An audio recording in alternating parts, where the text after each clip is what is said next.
একসাথে কতগুলো plot mutation করা যায়? তো এই প্রশ্নটা আপনাদের মধ্যে অনেকেই করেছেন। যে অনেকগুলো প্লট যদি একসাথে মিউটেশন অ্যাপ্লিকেশন করা হয়, তাহলে বিএলআর অফিস কিন্তু সেটা মিউটেশন করতে চায় না। তো ধরুন কতগুলো প্লট একসাথে মিউটেশন অ্যাপ্লিকেশন করা যাবে, সেটার কিন্তু গাইডলাইন কিছু নেই।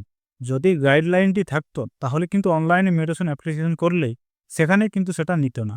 যেহেতু অনলাইনের মাধ্যমে মিউটেশন অ্যাপ্লিকেশন করলে যতগুলো আপনি প্লট একসাথে অ্যাড করবেন, সমস্ত প্লটে কিন্তু অ্যাড হয়ে যায়। এখনো পর্যন্ত আমি বাংলা হোমি থেকে যে মিউটেশন অ্যাপ্লিকেশন করতে হয়, সেখানে কিন্তু ২০-২২টি একসাথে প্লট অ্যাড করেছি এবং মিউটেশনও কিন্তু হয়ে গেছে। যদি গাইডলাইনটি থাকতো, তাহলে অনলাইনে মিউটেশন অ্যাপ্লিকেশন করলে সেখানে কিন্তু নিত না। যদি ৫টা হয়, ১০টা হয় বা ২টা হয়, তাহলে ৫টার পর কিন্তু বাকি প্লটগুলো সেখানে অ্যাড নিবে না। সেটা কিন্তু নেই।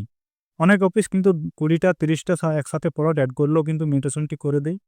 এবং অনেক অফিস কিন্তু ১০টা বা ৫টার বেশি কিন্তু করতে চায় না। তো দেখুন, এটা কিন্তু অফিসিয়ালি কোনো সিস্টেম নেই। যদি আপনি একসাথে সমস্ত প্লট এড করেন, তাহলে কি হয়, অফিসে করতে সমস্যা হয়। অনেকগুলো প্লট এড করলে তাদের যে শেয়ার বা যে জমির পরিমাণগুলো কাটতে বা কম্পিউটারাইজ করতে কিন্তু তাদের সমস্যা হয়। তো তাই ওনারা বলেন যে কম, কম করে আপনি অ্যাপ্লিকেশনগুলো করুন। যদি আপনার দলিলে ২০টা প্লট থাকে, তাহলে হয়তো বলবে ৪টে না হয় ৫টা অ্যাপ্লিকেশন করুন। বাস্তবে এর কোনো গাইডলাইন নেই।